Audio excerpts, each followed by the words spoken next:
चलिए बिना किसी देरी के आज की इस बेहद दिलचस्प चर्चा में उतरते हैं।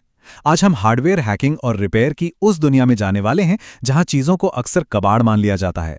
हम बात कर रहे हैं Newtech 48 volt lithium battery charger की और देखेंगे कि कैसे एक पूरी तरह से डेड हो चुके डिवाइस को एनालॉग इंजीनियरिंग के जरिए दोबारा काम करने लायक बनाया जा सकता है।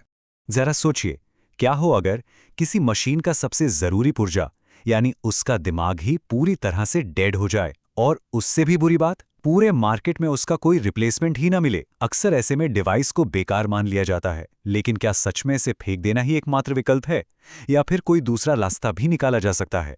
आज के हमारे इस विश्लेषण का रोड मैप बिल्कुल सीधा है। हम शुरुआत करेंगे खराब हुए प्रोग्राम आईसी से, फिर समझेंगे जरूरी सर्किट बाईपास को, उसके बाद देखेंगे कि कैसे 10 एम्पेयर का आउटपुट फोर्स किया गया और आखिर में बात करेंगे मैनुअल कट ऑफ की उस जरूरी चेतावनी की।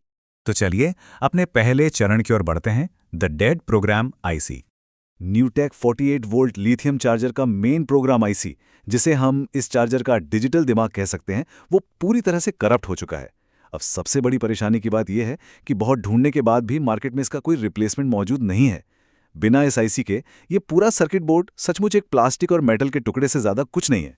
इसे वापस जिंदा करने के लिए एक बड़े और काफ़ी क्रिएटिव तरीके की ज़रूरत थी। और यहीं से शुरू होता है हमारा दूसरा चरण, एसेंशियल सर्किट बाईपास। उस डिजिटल दिमाग की कमी को पूरा करने के लिए बोर्ड पर सीधे एनालॉग ताकत का इस्तेमाल किया गया। इसके लिए 3 खास रेजिस्टर्स जोड़े गए हैं। पहला है 1 किलो ओम का रेजिस्टर, जिसका सीधा सा काम है इंडिकेटर एलईडी को पावर देना ताकि पता तो चले कि चार्जर ऑन है।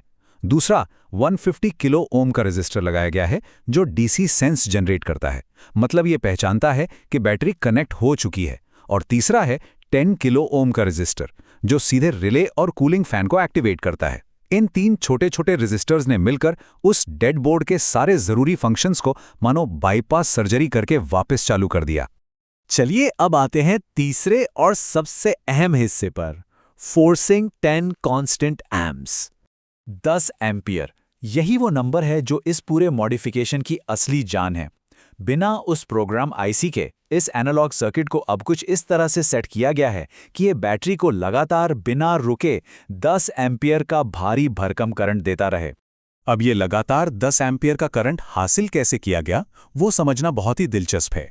इस बोर्ड पर एक 358 कंपैरेटर आईसी होती है जो वैसे तो करंट को रेगुलेट करने का काम करती है, लेकिन इसे बाईपास करने के लिए इसमें एक अतिरिक्त 1 किलो ओम का रेजिस्टर जोड़ दिया गया। इस छोटे से बदलाव ने आईसी के रेफरेंस वोल्टेज को पूरी तरह से बदल दिया।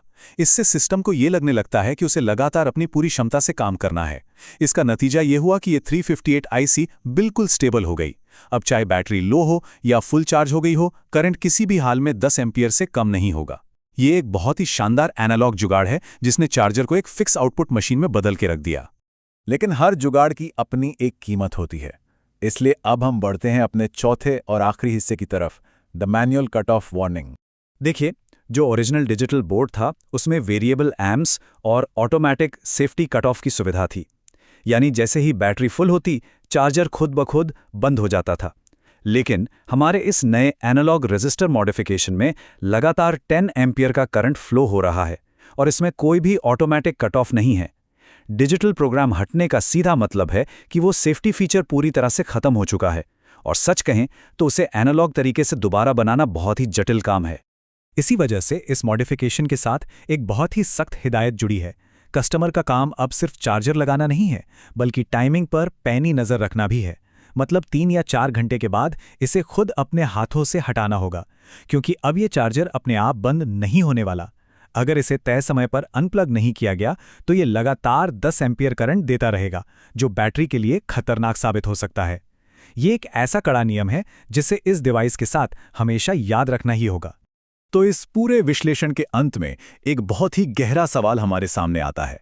जब मशीन का डिजिटल दिमाग हमेशा के लिए काम करना बंद कर दे, तो क्या इस तरह का एनालॉग ओवरराइड एक स्थायी और सही समाधान है, या फिर ये बस एक जोखिम भरा काम चलाऊ उपाय है? रिपेयर की दुनिया में एक शानदार तकनीकी जुगाड़ और एक संभावित खतरे के बीच की लकीर बहुत ही बारीक होती है। आज की चर्चा को हम इसी सवाल के साथ यहीं रोकते हैं। इस दिलचस्प विश्लेषण में हमारे साथ जुड़ने के लिए बहुत बहुत शुक्रिया।